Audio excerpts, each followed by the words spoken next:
lot of parents and students are still upset about the tuition hike at UConn, and tonight we're learning that some of the decisions may have been made behind closed doors. As you can imagine, parents and students are fired up about this. News 8's Bob Wilson is live in Hartford with more on that.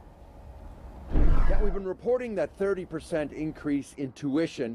However, now an allegation that UConn met behind closed doors to discuss that $1.3 billion budget, and everyone was asked to leave. It was put into executive session when it shouldn't have. UConn digging in their heels saying they did nothing wrong, but the Freedom of Information Commission says they are wrong.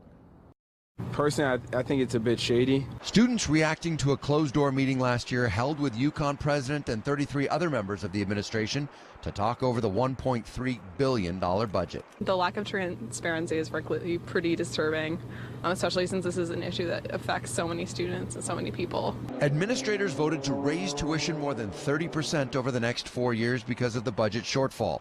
Students say the process should have been open to the public so they can participate and give their input. And the Freedom of Information Commission agrees.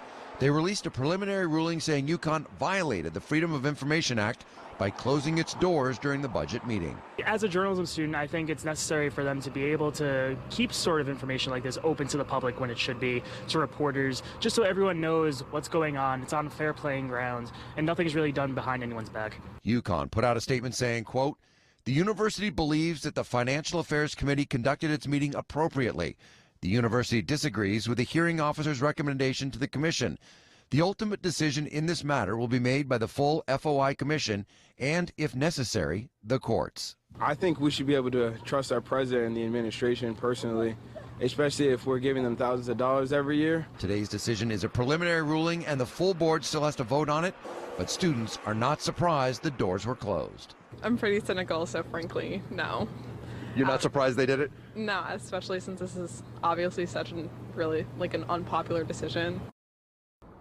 And right now, the full board has not voted on it, but the rough draft asks UConn to release the minutes from that meeting to make it right. UConn says they did nothing wrong. They can appeal the process and even take it to court. I'm Bob Wilson, reporting live in Hartford, News 8.